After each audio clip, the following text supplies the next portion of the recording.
Hello, friends. Robert Bevan here, author of the Caverns Creatures series of comedy, fantasy novels, and short stories. With me is Sam West, and today we're talking about the spell Whirlwind. Whoa. This is a 7th level Yours evocation. was better. I think so. I really went for it.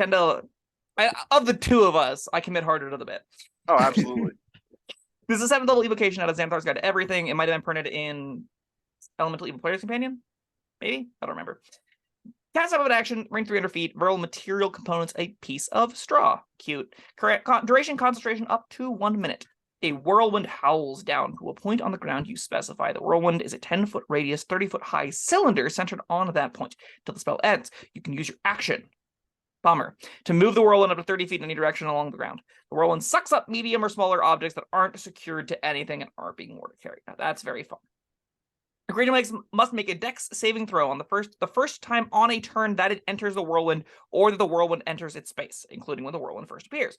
Creature takes 10d6 bludgeoning damage on a failed save, or half as much on a successful one. In addition, the larger, smaller creature that fails the save must make a strength save or become restrained by the whirlwind until the spell ends.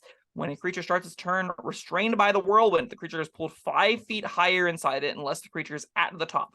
A restrained creature moves with the whirlwind and falls when the spell ends, unless the creature has some means to stay aloft. A restrained creature can use an action to make a strength or dex check against your spell save DC. If successful, the creature is no longer restrained and is hurled 3d6 times 10 feet away in a random direction. I like this spell. This spell is cute. Is that good? I don't really know, but it is very cute. It's fun. It's got a lot. And let me first. All right, that last line. Yeah. It's hurled by the whirlwind, 3d6 times 10 feet away. What kind of damage do they take from that? Like falling damage wise. Okay.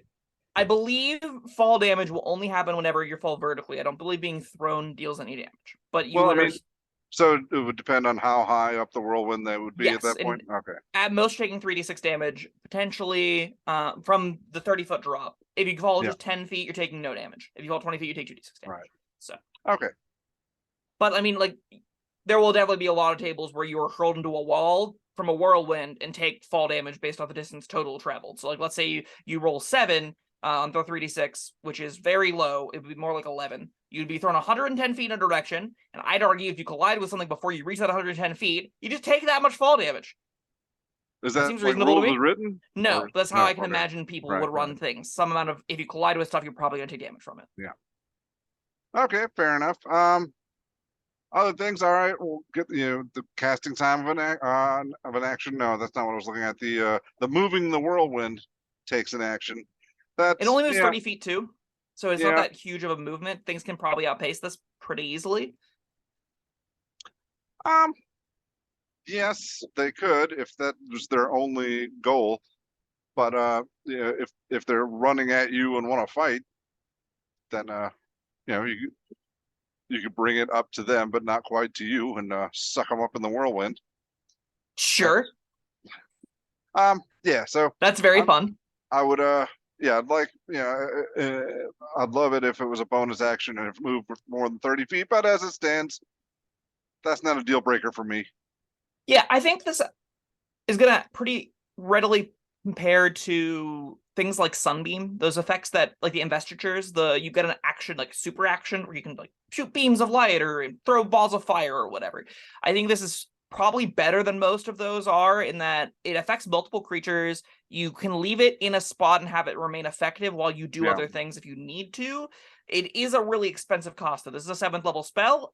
That being said, for all the fun that this has, for picking up everything being not like all the objects and loose stuff on the ground, for the extra stuff that's going to happen beyond the realm of the spell's text, just by having a 30-foot tall cylinder of whirlwind that's destroying stuff be present, this is going to do some cool things and probably justify its cast a good chunk of the time.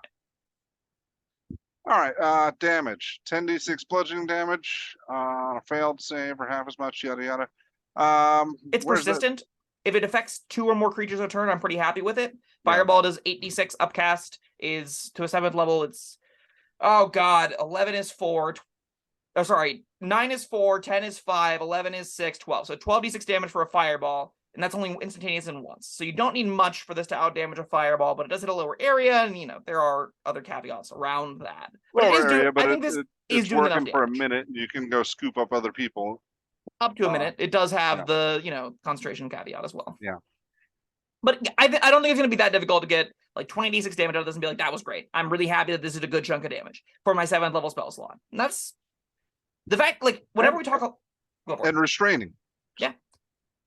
We talk a lot about big damage spells like Maddening Darkness, where I go, man, if this did anything else, I'd be a lot more happy with it. I'd be a lot more excited about it. If, you know, we have these big, explosive 7th to 8th level damage spells, I'd be like, it just doesn't do enough. This does enough. This is what I expect out of a big 7th level damage spell. It's a good chunk of damage. You're happy for casting it for the damage, but you're also like, oh, it's got a sweet effect that does something that no other spell in the game lower level than it can do. Yeah, not only restrains creatures, but if they break the restraint, like that's, you know, their troubles are only beginning. Because, like, best case scenario, they're thrown like a pretty good distance. 30 feet. They're thrown 30 feet is the minimum. All right, yeah, that's in a random direction. That's fun. Random direction. Yeah, they can be thrown to 180 feet away. So, you know, who knows? This is a great use of random variants because the size difference is just so big. Like, this might throw them like, oh, just a move. This also might throw them 3-4 dashes away. It's a gigantic swing. Now, granted, you are using 3d6, so there's a bell curve there, but why is this a wizard spell? Why can't this just be a druid spell? Because it's fun. It should just be a wizard or druid spell. Yeah, probably. It feels druidic. It's nature's wrath, right? Come on. For a druid spell. Oh, it give them a absolutely cool feels 7th level druidic. spell. Yeah. Take this off wizard spell list. Anyway, outside of me thinking about the wizards. There's also sorcerer, right? Nope, just druid wizard. That's... Storm sorcerers would love this. I would be all about this if it was a storm sorcerer. Wait a second. I've got this on my sorcerer. Is this not one of the Tasha's upgrades? I've according to the wiki, no. Oh, well then, I'll have to change that. Gotta do what you gotta do. But I love this spell dearly. I think this is doing enough that I'm pretty happy to cast it. Competing with concentration is an issue for druids. Druids would like to have conjure animals, conjure woodland beings, summon fae, summon beasts. They'd like to have their long duration concentration effects up. I think this is a great, like, you use the summon thing to navigate through the first 2 encounters in the dungeon, then you get to the big boss room and you go, oh, it's time, 7th level spell, Whirlwind. And then it just throws to the middle of the throne room, grabs 2 or 3 creatures along the way, and you're pretty happy with that outcome. Then you do like good damage, you clear up all the little minions, throw them all across the world, and then deal with the big boss. Like that's a super cool fantasy to have your 7th level spell be doing. And while I don't love having to control this as an action, it's probably worth a couple actions to move it to where you want it to be set up. If you can get it on one creature, like a gargantuan thing for a couple rounds, it might just like suffer through the damage as opposed to like trying to break away from the creatures that are melee that are surrounding it. So you could conceivably not need to spend actions continuing this effect. I think it's a pretty sweet little spell. Yeah, I like it. It's one of those that it both meets my needs for fun and it's good enough outside of that. Yeah, I agree.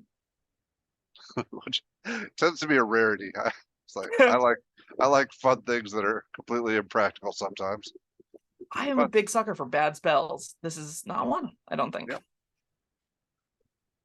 What do you give it? I've been rating these first all the time, all day, every day. Yeah, all right. I'm gonna give it a 4 for the fun factors. It probably doesn't deserve quite that much, but yeah, 4 it is. If it took a bonus action to move, I think I'd agree with you. But as needing to spend actions on it, I'm like, oh, okay, so this is what you do for the encounter, and it's still a fine thing to do for an encounter, and I think that probably just makes it a 3. If you could definitely have a ton of fun with it though, and I think even powerful characters would be like, I don't have my concentration up on my 4th level stuff anymore. I'm low on those slots. I still have my 7th level slot. Whirlwind's great here. I can see that happening quite often. Yeah. All right. When we're talking about the druid spells, was level 7 one of those ones that didn't have a whole lot of great options? I truthfully don't remember. Yeah. Maybe the 8th I'm pretty sure were awful. Yeah, I'm pulling it up too. Spellcasting. Druid spell list. There we are. All right. All right. It's got Druid's got Draconic Transformation, yeah. Firestorm, Reverse Plane Gravity. Shift, Reverse Gravity. They got some bangers. Okay. I don't know if we talked about Whirlwind. Maybe we should have.